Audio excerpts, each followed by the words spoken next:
നമസ്കാരം.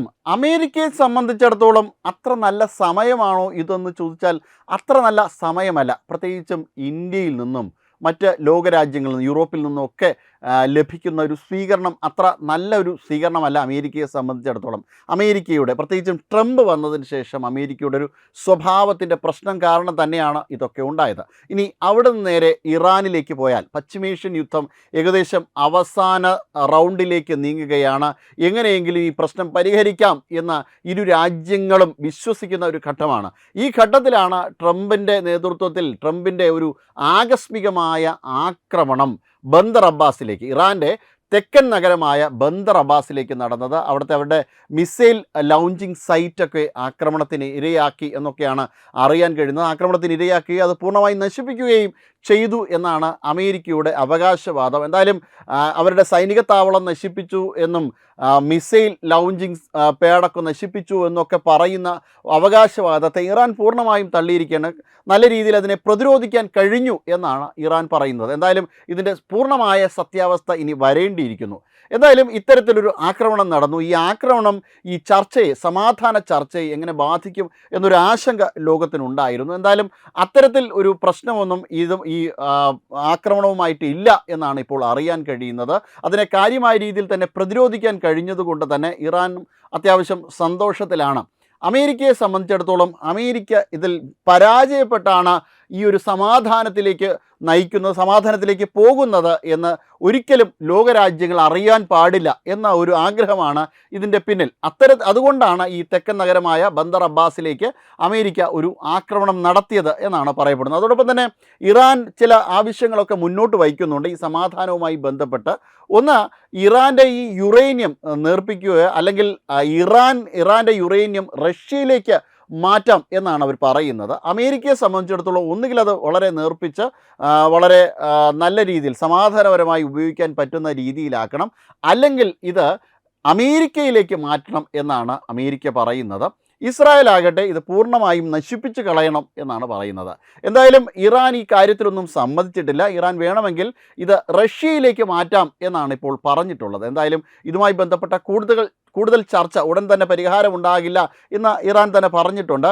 എന്തായാലും കൂടുതൽ ചർച്ചകൾ നടത്തുമ്പോൾ എവിടെയെങ്കിലും ഒരു വഴിത്തിരിവുണ്ടാകും എന്നാണ് ലോകം പ്രതീക്ഷിക്കുന്നത്. ഹോർമൂസിൽ വലിയ പ്രതിസന്ധിയാണ് ഇതിനോടകം തന്നെ രൂപപ്പെട്ടിട്ടുള്ളത്. അമേരിക്കയുടെ ഉപരോധം ഒരു ഭാഗത്ത്, ഇറാൻ്റെ ഉപരോധം മറ്റൊരു ഭാഗത്ത്. ഇങ്ങനെ മുന്നോട്ട് പോകുമ്പോൾ ഇത് ലോകത്തെ സംബന്ധിച്ചിടത്തോളം സാമ്പത്തികമായ ഒരു വലിയ വെല്ലുവിളിയിലേക്കാണ് ഈ കാലം നയിക്കുന്നത്. എന്തായാലും ഇത് ലോകത്തിന് ഒട്ടും ആശാസ്യകരമായ പ്രവൃത്തിയല്ല. അതുകൊണ്ട് തന്നെ ഈ യുദ്ധം എത്രയും പെട്ടെന്ന് അവസാനിക്കുവാൻ അമേരിക്കയും ആഗ്രഹിക്കുന്നു, അതോടൊപ്പം തന്നെ ഇറാനും ആഗ്രഹിക്കുന്നു. അമേരിക്കയെ സംബന്ധിച്ചിടത്തോളം അവർക്ക് വലിയ ഭീമമായ നഷ്ടമാണ് 3 മാസത്തിലേറെ കാലമായി ഉണ്ടായിരുന്ന യുദ്ധത്തിലൂടെ സംഭവിച്ചിട്ടുള്ളത്. അമേരിക്കൻ സാമ്പത്തിക സ്രോതസ്സുകൾ തന്നെ, അമേരിക്കയുടെ സാമ്പത്തിക സ്ഥിതി തന്നെ വലിയ പരുങ്ങലിലാണ്. ട്രംപിനെ എല്ലാവരും കൂടെ കഴുത്തിൽ തൂക്കിയെടുത്ത് പുറത്ത് കളയാതെ വച്ചിരിക്കുന്നത് മാത്രം ഭാഗ്യം എന്ന് പറഞ്ഞാൽ മതി.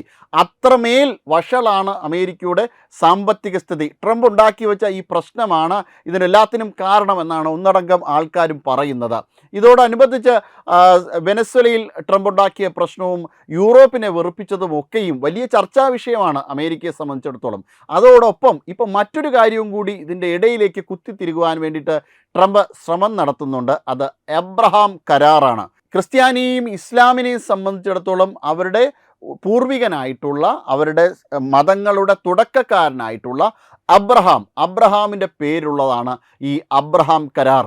UAEയും ബഹ്റൈനും മൊറാക്കോയും സുഡാനും കസാക്കിസ്ഥാനും സൗദിയും ഖത്തറും പാകിസ്ഥാനും തുർക്കിയും ഈജിപ്തുമൊക്കെ ആയിട്ട് അമേരിക്ക ഈ കരാറിനെ പറ്റിയിട്ട് ചർച്ച നടത്തിയിട്ടുണ്ടായിരുന്നു. UAEയും ബഹ്റൈനും സുഡാനും കസാക്കിസ്ഥാനും തുർക്കിയും ഈജിപ്തുമൊന്നും തുർക്കി അതിനോട് സഹകരിച്ചിട്ടില്ല. ഈജിപ്തിനൊന്നും വലിയ രീതിയിലുള്ള ഒരു പ്രശ്നം ഈ കരാറുമായി ബന്ധപ്പെടുത്തിയിട്ടില്ല.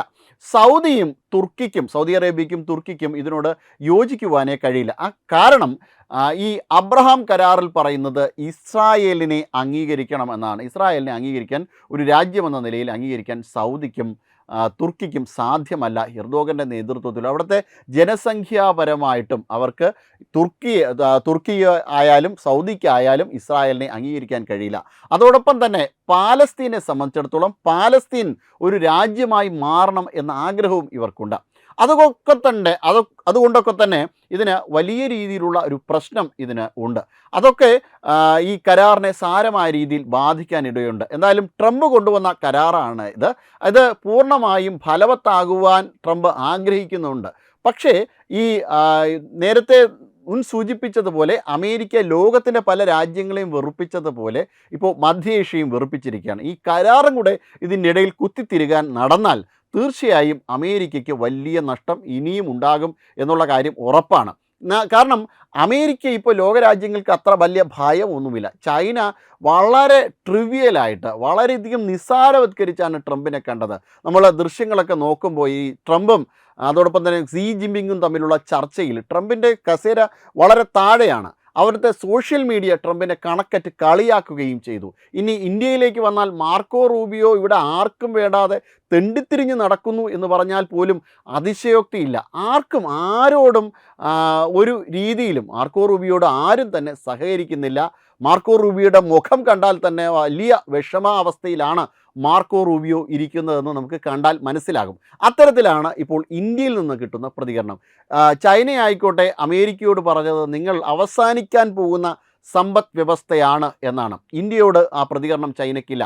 കാരണം ഇന്ത്യ ഒരു കൗമാര ദിശയിലുള്ള സമ്പദ് വ്യവസ്ഥയാണ്. ഇന്ത്യക്ക് ഇനി ഏറെ മുന്നോട്ട് പോകുവാനും കഴിയും എന്നുള്ളതാണ് അവർക്ക് ഏറെക്കുറെ മനസ്സിലാവുന്നുണ്ട്. അപ്പോൾ ആ രീതിയിൽ വളരെ വൃദ്ധാവസ്ഥയിലുള്ള അമേരിക്കൻ എക്കണോമിയോട് കാര്യമായ ഭയമൊന്നും ലോകത്തിനില്ല. വലിയ രീതിയിലുള്ള തിട്ടൂരങ്ങളൊക്കെ കൊണ്ട് ഈ മധ്യേഷ്യയിലേക്ക് പോകാൻ വന്നാൽ തീർച്ചയായിട്ടും നാണം കെട്ട് ട്രംപിന് മടങ്ങേണ്ടി വരും എന്നുള്ള കാര്യം ഉറപ്പാണ്. എന്തായാലും അറബ് മുസ്ലിം രാജ്യങ്ങൾക്ക് ഇസ്രായേലിനെ അംഗീകരിക്കുവാനായിട്ട് ഇത്തിരി പ്രയാസമുണ്ട്. അവർ ചെയ്യുന്ന കാര്യങ്ങൾ തെറ്റാണ് എങ്കിലും അവരുടെ സാംസ്കാരികമായിട്ടും മറ്റ് പല പ്രശ്നങ്ങളും ഇസ്രായേലുമായിട്ട് ഉണ്ട്. ട്രംപ് ഇതിൽ സ്വീകരിക്കുന്ന ഒരു നയം ക്യാരറ്റും വൈനും നയമാണ്.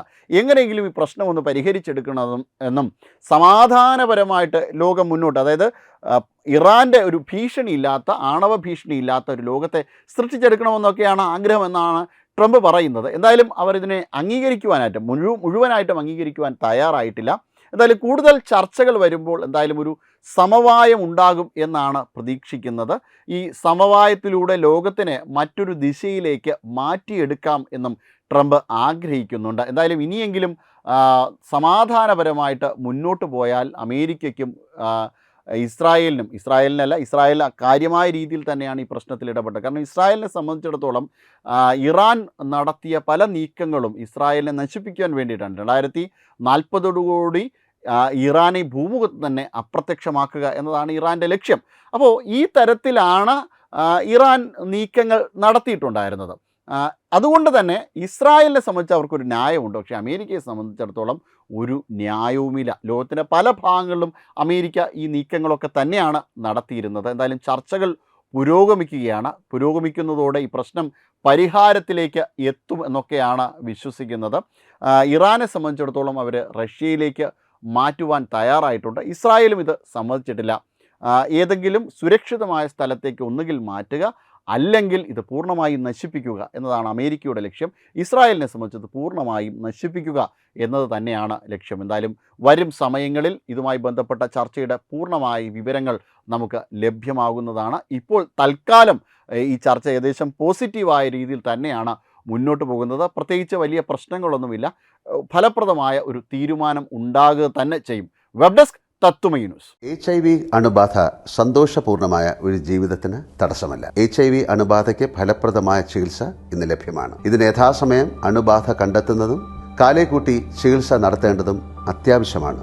സൗജന്യമായ ചികിത്സയും മാർഗനിർദ്ദേശങ്ങളും സർക്കാർ ആശുപത്രികളിലെ ART അഥവാ ഉഷസ് കേന്ദ്രങ്ങളിൽ ലഭ്യമാണ്.